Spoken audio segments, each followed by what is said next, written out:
I'm continuing to read in 1 Corinthians, and we're in chapter 7. And you remember the last time we were reading about marriage and the principles of marriage and our responsibility as husband and wife to each other. But now we're in verse number 8. And Paul is saying, I say to the unmarried and to widows. Remember, widows are women whose husbands have died. It is good for them if they remain as I am.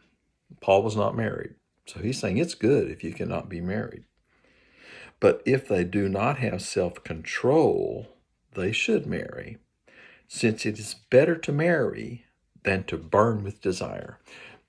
Sexual desire is natural. Most people are going to have those sexual desires, and that's why he's saying it's better to marry than to burn with sexual desire, because in marriage, God created man and woman to fulfill those sexual desires. So he's saying if you're not married, it's good to stay that way if you can.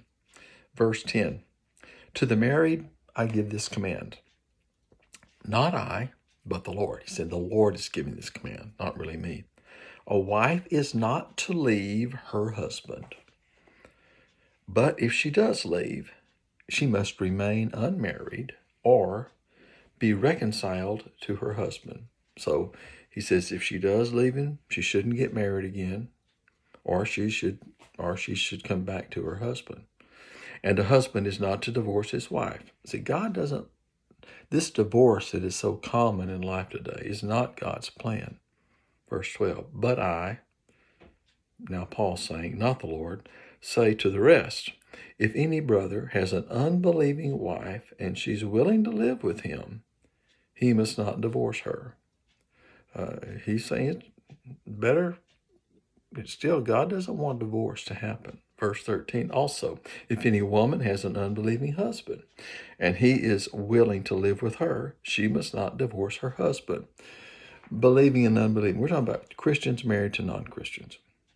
It's not a good thing. That's unequally yoked, as we read in Scripture. Verse 14, for the unbelieving husband is made holy by the wife, and the unbelieving wife is made holy by the husband. It's possible God will use that spouse who is a believer, that husband or wife who is a believer, that unbelieving husband or wife may come to know Jesus Christ and be a believer.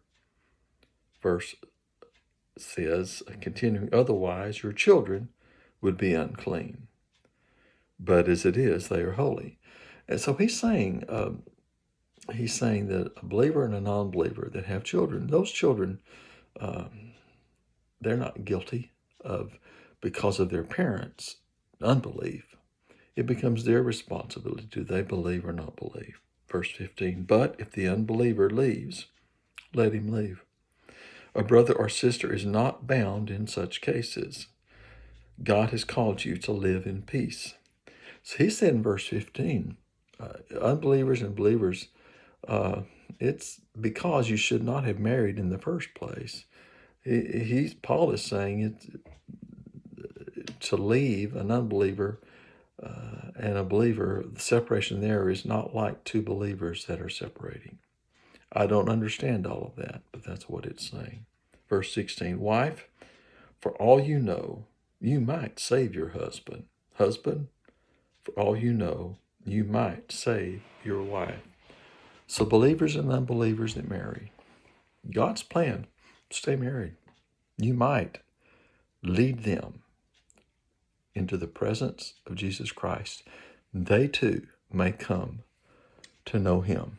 We'll continue next time in 1 Corinthians. That takes us down through verse 16.